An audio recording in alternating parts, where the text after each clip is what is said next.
All right, everybody, I want to welcome you to a special episode of Conversations with Commodores. We do come to you mostly on Tuesdays, but we got a couple on Thursday today, including right now Deputy Athletics Director Tommy McClelland, and I'm sure pleased he's got some time for us because we're going to get into some really neat things, some exciting things that are about to go on campus. Tommy, thank you for spending some time with us today and reading through what your current responsibilities are as Deputy Athletics Director. I don't see how in the world you have time for me right now, but thank you for making that time and sharing this with us. Well, Bernard, thank you so much for having me and for reaching out and just giving me an opportunity to converse with you and share about what's going on. And we've got certainly a great group of people that we work with here that allow us to have opportunities like this. And we've got a great team, and I'm sure we'll talk about some of those and what their jobs are and what they're doing. But it's a privilege to be with you today, and certainly to be here at Vanderbilt. Well, I don't even know where to start. I'll start with this past weekend. Yes, we didn't get the result on the field that we wanted. We're going to get Colorado State this weekend, but I was there for pregame. I was there for Star Walk. I walked around Vanderbilt, and having been to many of those pregame hospitalities and events, I really was impressed. I really liked what I saw. I know that you and your family were there, but give me your impressions. What did you see? What did you like? And what can we expect maybe in the upcoming games with Stanford and so many other teams coming? Yeah, well, first of all, I appreciate that feedback, and for those that are watching and listening, we desire feedback. I mean, the only way for us to continue to be the best version of ourselves of what we want to be, and who our fans want us to be, is to have that feedback. We certainly have ideas and maybe industry standards of what we're trying to do, but having a lot of eyes and ears is certainly beneficial. And part of that is leaning into that. We sent out a survey at the end of the game for all those that came to the game and scanned in. They were able to get a survey. If you didn't get a survey, then maybe reach out to us, but it was only for people that scanned in. So that's a way of us knowing that you were actually at the game and that you can then accurately tell us your experience. But we've gotten a lot of great feedback from that. And to your point, I mean, I've heard from a lot of people that have said, man, this has felt different, and maybe it was improved. And again, I don't have perspective. I got here last year in October, but we didn't have any fans. And so our marketing staff has completely changed over. There's just been a lot of turnover. And, we have maybe like I said, an industry standard of what we're trying to achieve. What I would tell folks is that if you liked what you experienced, it's only going to get better, because in some ways, our staff, we were highly disappointed. We felt like that the standard could be a lot higher. We're not going to lower our standards. We're going to elevate what we believe is the right thing for Vanderbilt, and it's going to take time. And in some ways, it probably a paralleling track to our football program. It's not a quick fix. We can't cut corners, and we've got to do things the long and hard way. I've come from a different level of sports. I was at a Group of 5 school. And what I've learned is this, and I've kind of thought about this in a way that it capsulizes it, is, we at Vanderbilt, we have to work in a way that is common at that level, at the G5. We have to be intentional. I mean, this year we wrote handwritten letters to every season ticket holder, thanking them for renewing their tickets and buying them. That's things you do at different levels, but we have to act that way because we're inviting people to come alongside of us. We don't have big fan base like big state schools, big alumni bases like big state schools. And so we have to go the extra mile, but our game experience has to feel like a Power 5 experience. And so we're gonna work hard, and we're gonna grind, and we're gonna be excellence with a personal touch. But then when you come to the game, you have to feel like you're at an SEC venue. And so those two things, maybe they weren't always done, I'm not sure, but that's how we're approaching it. Is we're going to work hard, and then we're going to make sure that we're meeting a standard to our fan base from the pathway, the house, from the sidewalk to the stands, right? So what is it like from coming from wherever you came from? If you flew into the airport, if you came up from Williamson County or you came from a different place, what is that experience like for you? And we're interested in learning that. Was it a challenge at a certain intersection? How was the parking? How was your pathway to the venue? How was your tailgate experience? Were you aware that there was a kid zone that you could have dropped your kid off? All of the things that in some ways, sometimes we will be so aware of something that we're not sure exactly how maybe it felt to the person that interacted with it. So, but I do know that there was an intentional effort to make it better. And it's only going to increase and get better. My overall experience was that I thought there were some highlights. I thought the team entrance with the pyrotechnics and the smoke was a nice touch. I know that I didn't experience that last year. I'm not sure if that was just because we didn't have any fans, but that was a higher level. I've gotten good feedback on the length of the Star Walk that. And that really was birthed in some ways out of a response to not doing the Vandyville walk. We thought, well, let's extend the Star Walk. Turns out that was just a great thing because more people can interact and face up to the players. And so, I think as our crowds grow, that's only going to grow in environment. And there's more things even beyond COVID that we will be able to do. That there's some barriers there that we're having some physical barriers, but also just some other things that we're trying to protect as it relates to COVID. But I think overall, hey, you know what? It was probably it's a military term. It was a firing for effect, and now we're making adjustments. So if you liked where that landed, I think you'll only see that grow and increase. We want to continue to hear from you because our aim is to please. Well, I can say that I intentionally spent about 30 minutes walking through Vandyville, and the kids zone area was very well attended. I really liked the live music, the guys up on the stage. We listened to them for a few songs. I really enjoyed those aspects of it. I actually saw some former teammates and other former football alums throughout Vandyville. The increased or the enhanced Star Walk with the students following behind, I thought was great. There were literally hundreds of students all dressed in, all had the black t-shirt on and were really enthusiastic pregame and during the game. And I will say this, I'll give a shout out to Chris Griffin and his group at the Black and Gold Club. I've gone to that event several times over the years. And I think it just gets a little bit better each time. They've refined how they do it. It really is limited to folks who are in the Black and Gold Club and their guests, family members, whoever it may be. The food's good, and you're right there. You get to see all of the action, the pregame stuff or that goes on outside the stadium.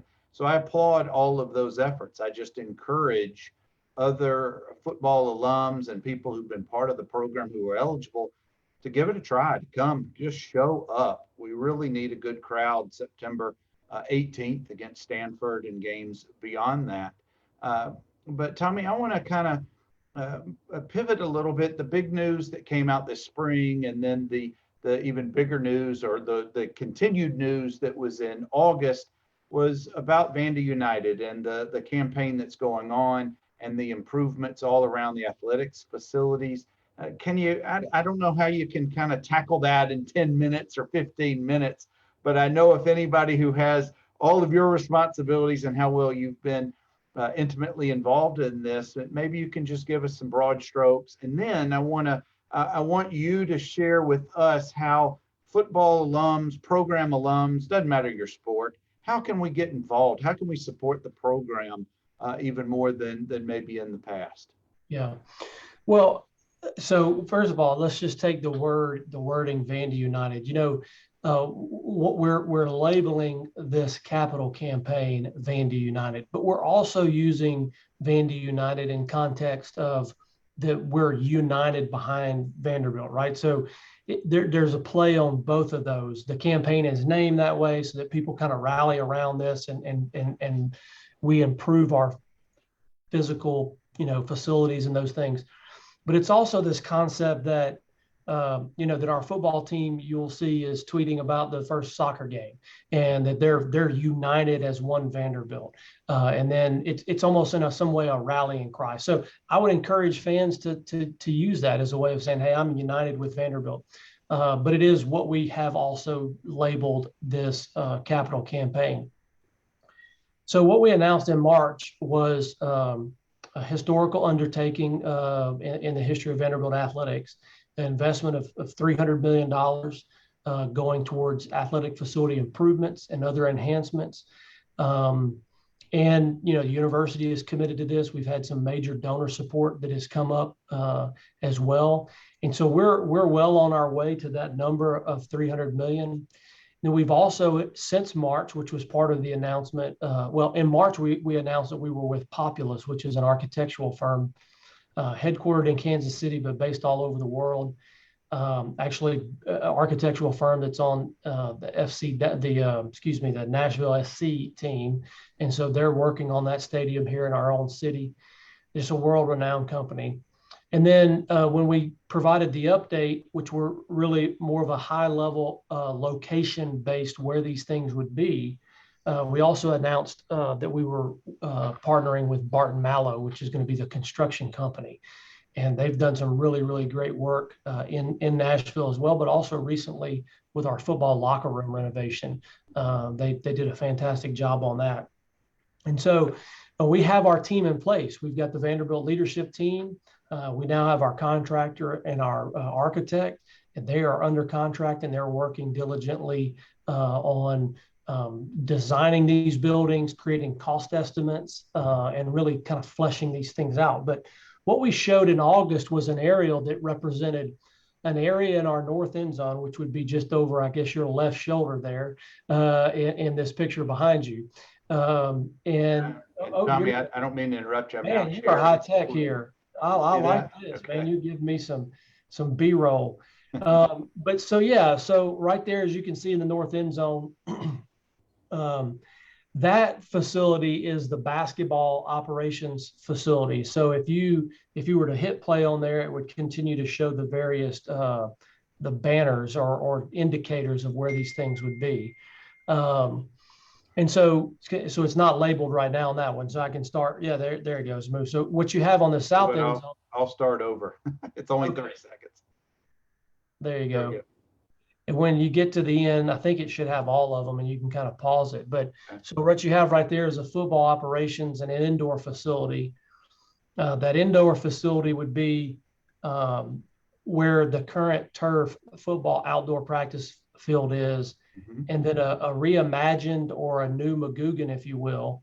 Yeah, there you go. That's great.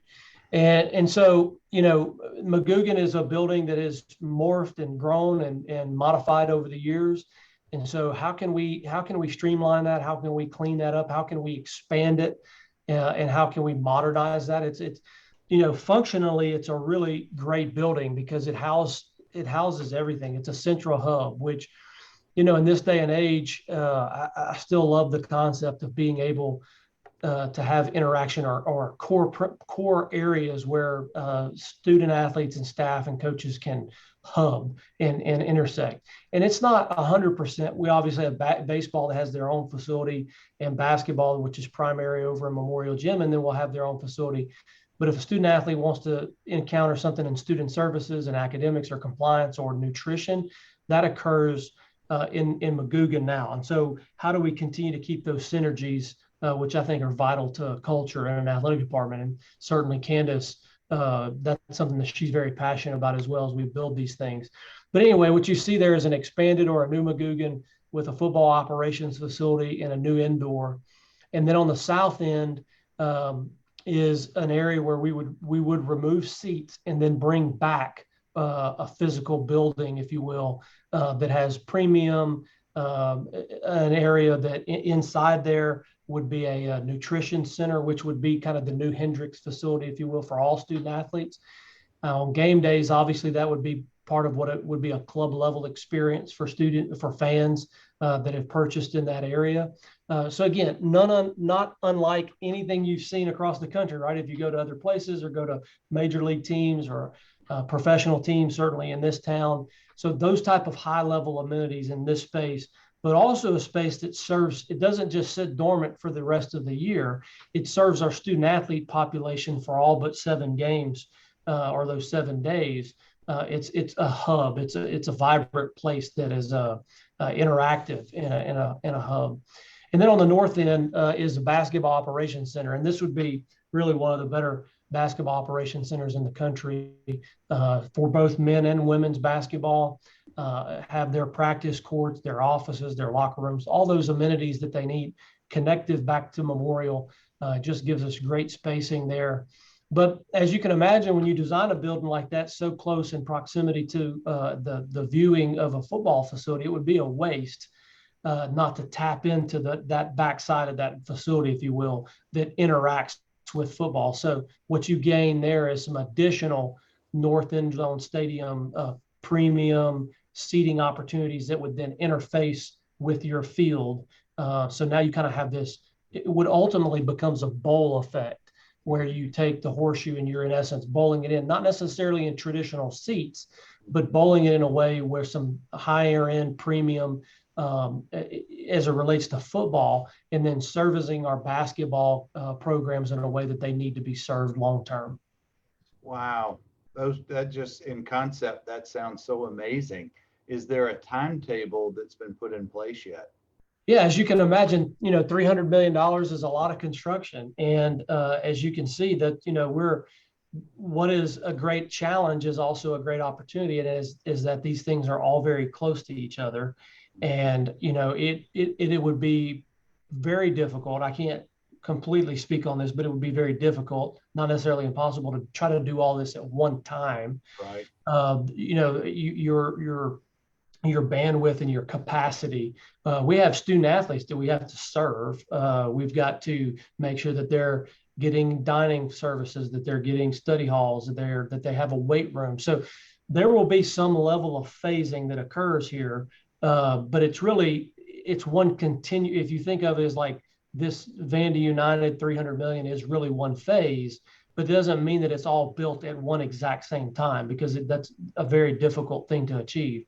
I do think people have to think of it as here's the broader campaign. Here are the various projects that we're doing. There will be a announced or proposed timeline at some point where we know this is what's going to happen in this date. And it doesn't mean that one gets built and then once it's finished, something else gets built and then it's finished. Like as in the North End Zone, obviously is somewhat independent a little bit because basketball already has an operations facility. Mm-hmm. So there's some flexibility in that. Whereas football, as an example, when we start to do that, it's going to be very invasive. And so we have to be mindful of what that means for them while we're building it. Where are they going to go? What does it look like? How do they continue to practice and train and prepare for the next season? Again, growing pains that we all want to experience because we know that the end result is very desirable.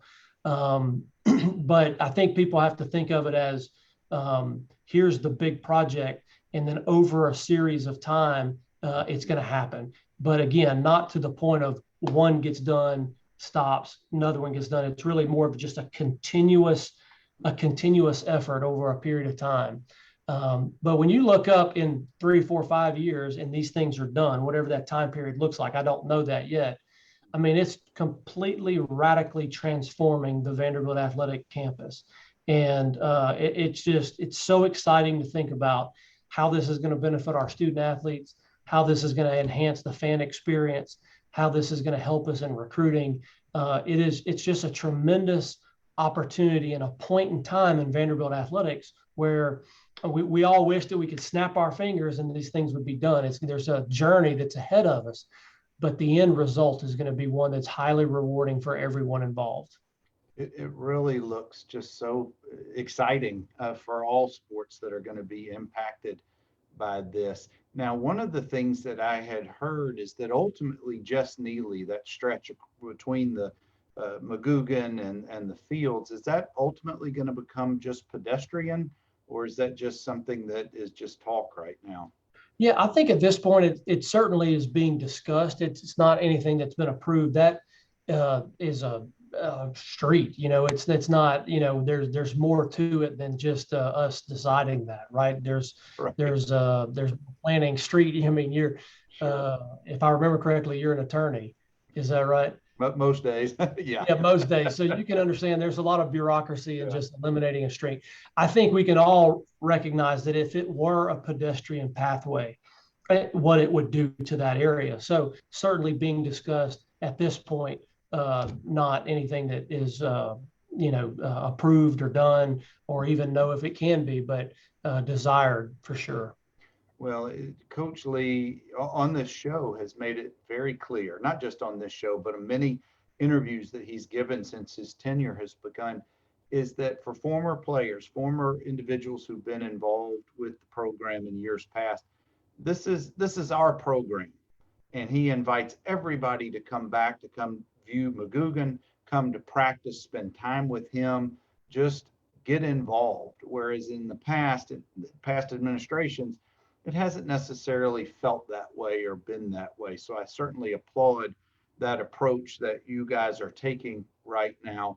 And there's a guarded optimism, as you can imagine, for people who've been in the program for decades, where things just have not necessarily come to fruition. But here's my question, and I asked this of Candace Lee, I asked this of Coach Lee, and now I'll ask of you, is how can the football alums participate? How can we get more involved? How can we support such awesome endeavors that you guys are undertaking, not just off the field, but on the field with what Coach Lee and his staff are trying to do? Yeah. Well, first of all, going back to everyone being welcomed and really, truly, sincerely wanting people to come back and be involved, that starts at the top. I mean, Candace Lee is a former student athlete here herself. She is very passionate about engaging our former alums and those that have been here and have gone on to have careers and want them to be plugged back in. And so Clark is certainly